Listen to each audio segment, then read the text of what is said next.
नमस्कार।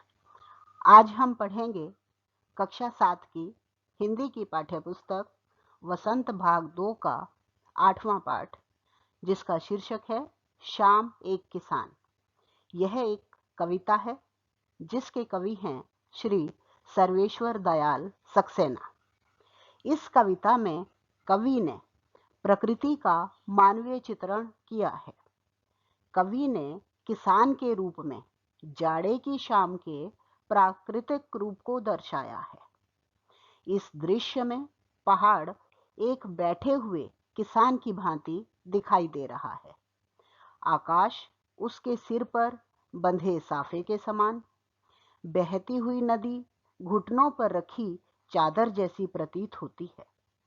पलाश के पेड़ों पर खिले लाल फूल जलती अंगीठी के समान और पूर्व क्षितिज पर घना होता अंधकार झुंड में बैठी भेड़ों जैसा और पश्चिम दिशा में डूबता सूरज चिलम पर सुलगती आग जैसा दिखता है। अचानक मोर बोलता है और घटनाक्रम बदल जाता है। चिलम उलट जाती है, आग बुझ जाती है, धुआं उठने लगता है, सूरज डूब जाता है, शाम ढल जाती है और रात का अंधेरा छा जाता है।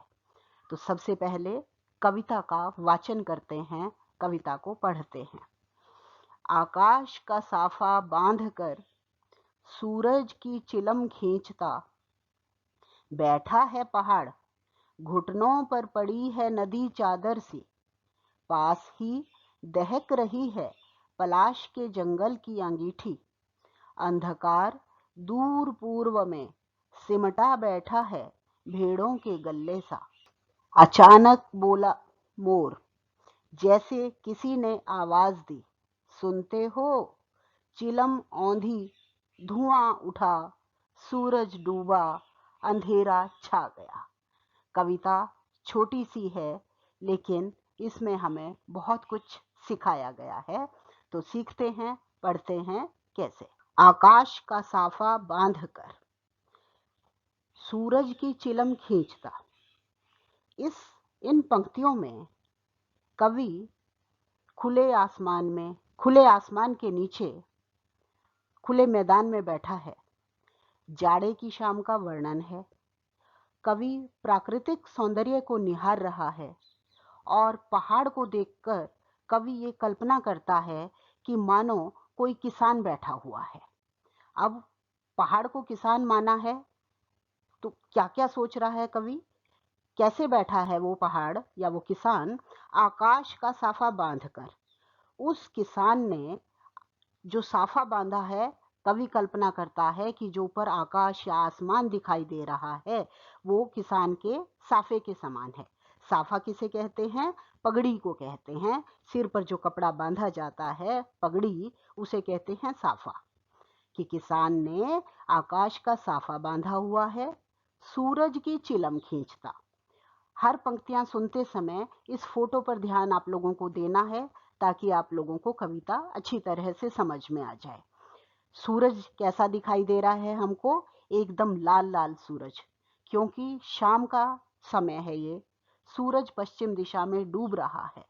जब सूर्य अस्त होता है उस समय भी लाल होता है, और जब सूर्य निकलता है या उदय होता है उस समय भी लाल रंग का होता है। तो पश्चिम दिशा में सूर्य डूब रहा है, शाम का समय है। आसमान ऐसा लगता है कि उस किसान की पगड़ी है, साफा है, और जो सामने सूरज है वो मानो उस किसान की चिलम है। चिलम क्या होती है? एक मिट्टी का बना बर्तन या पात्र होता है जिसमें तंबाकू भरकर कश लगाते हैं, तंबाकू भरकर पीते हैं। एक तरह का सिगरेट या सिगार टाइप का हुआ करता था, उसको कहते हैं चिलम। तो कवि कल्पना करता है कि जो ये लाल रंग का सूरज है, ऐसा लगता है मानो किसान चिलम पी रहा हो, चिलम खींच रहा हो। बैठा है पहाड़, पहाड़ बैठा हुआ दिखाई दे रहा है, मानो किसान बैठा है। घुटनों पर पड़ी है नदी चादर सी, और जो वो नदी बह रही है पहाड़ में से, तो कवि क्या सोचता है? मानो किसान के घुटनों पर चादर पड़ी हुई हो।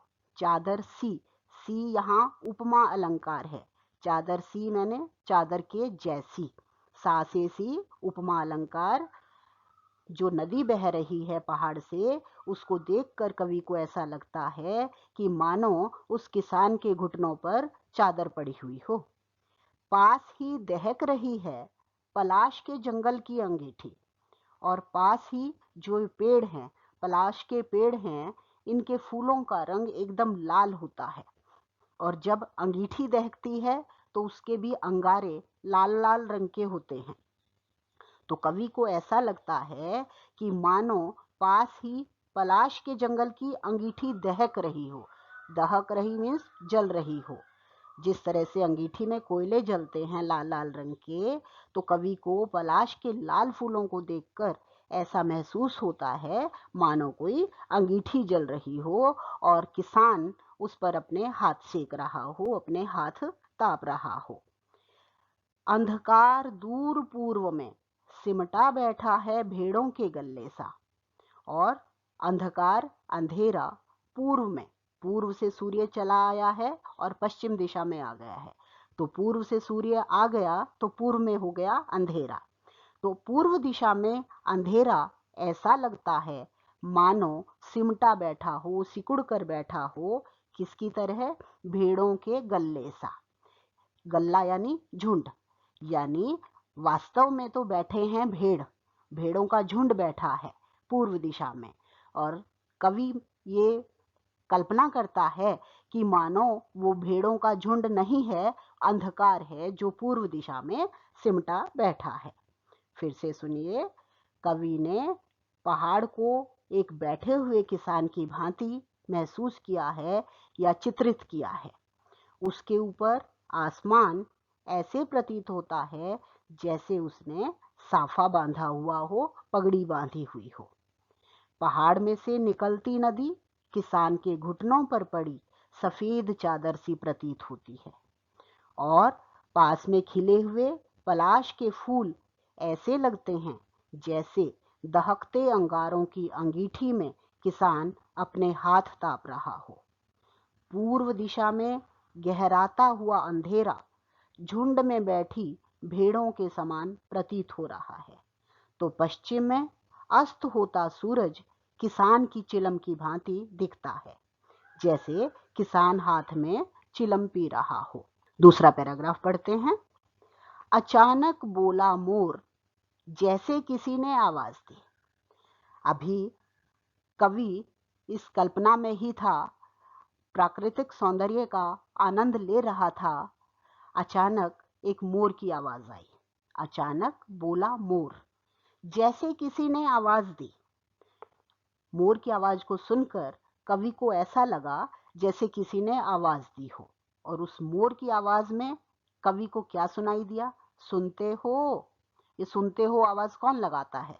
अक्सर पत्नी अपने पति को ऐसा संबोधित करती है, इस तरह से आवाज लगाती है, सुनते हो। चिलम औंधी, धुआं उठा, सूरज डूबा, अंधेरा छा गया। अभी तक एकदम शांत वातावरण था, लेकिन मोर की आवाज देते ही ये सारा वातावरण बदल जाता है। क्या क्या हो जाता है मोर की आवाज देने के बाद? चिलम औंधी। चिलम औंधी, चिलम किसको माना था? सूरज को, लाल लाल सूरज को चिलम माना था। औंधी में ना, औंधी मीन्स उलट गई, पलट गई, यानी जो चिलम पी रहा था वो उल्टी हो गई, अर्थात सूरज डूब गया। किसान के बैठे बैठे जैसे ही वो निहार रहा था, प्राकृतिक सौंदर्य को देख रहा था, देखते देखते जैसे जैसे समय बदला, समय समय बीता, वैसे वैसे सूरज डूबता चला गया। तो कवि को लगा कि चिलम औंधी हो गई, चिलम उलट गई, और जैसे ही चिलम औंधी हुई उसके अंगारे बुझे, धुआं उठा। सूरज के डूबने पर आसमान में ऐसे धुआं सा वातावरण में छा गया। सूरज डूबा, सूरज डूब गया और अंधेरा छा गया, अर्थात शाम से रात हो गई। अंधेरे रूपी धुआं ने चारों तरफ अंधकार छा दिया। इस तरह से क्या हुआ? फिर से सुनिए। कवि कहता है कि सर्दी की शाम में वातावरण एकदम शांत है, लेकिन अचानक मोर बोलता है तो ऐसा लगता है कि किसी ने आवाज दी हो कि सुनते हो। इसी के साथ सारा वातावरण बदल जाता है। ऐसा लगता है कि चिलम औंधी होकर बुझ गई हो, अर्थात सूरज डूब गया, अंधेरे रूपी धुआं उठा और सब तरफ अंधेरा छा गया। अब मैं इस पैराग्राफ में से आपसे कुछ प्रश्न पूछती हूँ। अचानक कौन बोला? कौन बोला? मोर। मोर ने क्या आवाज दी? क्या कहा? खाते हो, जाते हो, सुनते हो, कहते हो? क्या बोला? सुनते हो। बहुत आसान कविता है। मोर ने क्या आवाज दी? सुनते हो। शाम के समय वातावरण कैसा था? हलचल वाला था, खामोश था, शांत था? कैसा वातावरण था? हमारा वातावरण बिल्कुल शांत था उस समय। ये किस मौसम की बात हो रही है? सर्दी का मौसम है। समय कौन सा है? शाम का समय है। तो इस तरह के कुछ प्रश्न पूछे जाते हैं आप लोगों को परीक्षा में। कोई सा एक पैराग्राफ परीक्षा में दिया जाता है। पहला प्रश्न अक्सर होता है कि इस कविता के कवि और कविता का नाम लिखिए। कविता का नाम है शाम एक किसान और कवि हैं श्री सर्वेश्वर दयाल सक्सेना। बाकी प्रश्न आप लोगों से कई तरह से पूछ सकते हैं। पहले पैराग्राफ में से कवि ने पहाड़ को किसका प्रतिरूप बताया है? तो उत्तर है हमारा किसान का। पहाड़ को किस रूप में देखता है कवि? किसान के रूप में। कविता में आकाश को किस रूप में दर्शाया गया है? साफे के रूप में। आकाश उन्हें क्या दिखाई देता है? मानो उस किसान का साफा या पगड़ी हो। जलती हुई अंगीठी के समान क्या लग रहा है? क्या चीज देखकर उसको ऐसा लगता है कि अंगीठी जल रही है? पलाश के फूल। अस्ताचल का सूरज किस रूप में प्रतीत हो रहा है? चिलम के रूप में। इस तरह के कुछ प्रश्न बनते हैं। अब हैं अभ्यास प्रश्न। हम देखते हैं कि पाठ्य पुस्तक में हमसे क्या प्रश्न पूछे गए हैं। कविता से प्रश्न नंबर 1, इस कविता में शाम के दृश्य को किसान के रूप में दिखाया गया है। यह एक रूपक है। इसे बनाने के लिए 5 एक रूपताओं की जोड़ी बनाई गई है। उन्हें उपमा कहते हैं। रूपक यानी किसी पर आरोप लगा देना, किसी को मान लेना, और उपमा कहते हैं तुलना करना, कंपेयर करना। पहली एक रूपता आकाश और साफे में दिखाते हुए कविता में आकाश का साफा वाक्यांश आया है। इसी तरह तीसरी एक रूपता नदी और चादर में दिखाई गई है, मानो नदी चादर सी हो। अब आप दूसरी, चौथी और पांचवी एक रूपताओं को खोज कर लिखिए। इस प्रश्न का उत्तर हमें पहले पैराग्राफ में मिलता है। इस पूरी कविता में 5 एक रूपताएं हैं। 5 को आपस में तुलना की गई है 5 चीजों की। पहला और तीसरा इस प्रश्न में बता दिया गया है। और दूसरी एक रूपता हमें मिलती है सूरज की चिलम, यानी सूरज कैसा है? चिलम सा। तो हम उत्तर लिखते समय लिखेंगे दूसरी एक रूपता सूरज की चिलम या सूरज चिलम सा। चौथी एक रूपता पलाश के जंगल की अंगीठी। पलाश के जंगल की अंगीठी। पलाश के जंगल कैसे महसूस हो रहे हैं? मानो अंगीठी जल रही हो। और पांचवी एक रूपता है अंधकार भेड़ों के गल्ले सा। गल्ला मीन्स झुंड। अंधकार कैसा लगता है? मानो भेड़ों का झुंड हो। प्रश्न नंबर 2, शाम का दृश्य अपने घर की छत या खिड़की से देखकर बताइए। ये आप लोगों के खुद अनुभव करने के लिए है। आप शाम के समय बैठिए बाहर, देखिए क्या क्या होता है। पहला प्रश्न पूछ रहे हैं, शाम कब से शुरू हुई? सर्दियों में शाम बहुत जल्दी शुरू हो जाती है। 5 सवा 5 बजे ही सूरज थोड़ा ढलने लगता है। जैसे ही पश्चिम दिशा में सूर्य ढलता है, शाम होनी शुरू हो जाती है, लगभग 5 सवा 5 बजे। दूसरा प्रश्न पूछ रहे हैं, तब से लेकर सूरज डूबने में कितना समय लगा? बैठे रहिए, अनुभव कीजिए कि पूरा उस चिलम औंधी होने तक, अर्थात सूरज डूबने तक कितना समय लगेगा? लगभग 1 सवा घंटा लग जाएगा सूरज पूरा डूबने में। इस बीच आसमान में क्या क्या परिवर्तन आए, आप देखकर महसूस कीजिए और लिखिए कि क्या क्या परिवर्तन होते हैं। आपको दिखाई देगा कि आसमान पर लालिमा छा जाती है, आसमान पश्चिम दिशा में लाल होने लगता है, फिर थोड़ा ऑरेंज कलर का हो जाता है और धीरे धीरे पूरा अंधेरा छा जाता है। नेक्स्ट है भाषा की बात। भाषा की बात प्रश्न नंबर 1, नीचे लिखी पंक्तियों में रेखांकित शब्दों को ध्यान से देखिए। घुटनों पर पड़ी है नदी चादर सी, तो रेखांकित शब्द है चादर सी। सिमटा बैठा है भेड़ों के गल्ले सा, रेखांकित गल्ले सा। पानी का पर्दा सा मेरे आसपास था हिल रहा, रेखांकित है पर्दा सा। मंडराता रहता था एक मरियल सा कुत्ता आसपास, रेखांकित शब्द हैं मरियल सा। दिल है छोटा सा छोटी सी आशा, रेखांकित शब्द छोटा सा। घास पर फुदकती नन्ही सी चिड़िया, रेखांकित शब्द हैं नन्ही सी। अब प्रश्न क्या पूछा है, इन पंक्तियों में सा सी का प्रयोग व्याकरण की दृष्टि से कैसे शब्दों के साथ हो रहा है। सबसे पहले इसमें वाक्य में चादर सी, तो ये जो चादर शब्द है व्याकरण की दृष्टि से ये चादर शब्द संज्ञा है, तो हमें उत्तर लिखना है कि चादर संज्ञा शब्द है, संज्ञा के साथ प्रयोग हो रहा है।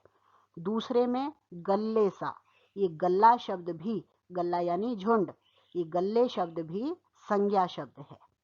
इसी तरह तीसरे वाक्य में पर्दा सा, पर्दा शब्द भी संज्ञा शब्द है।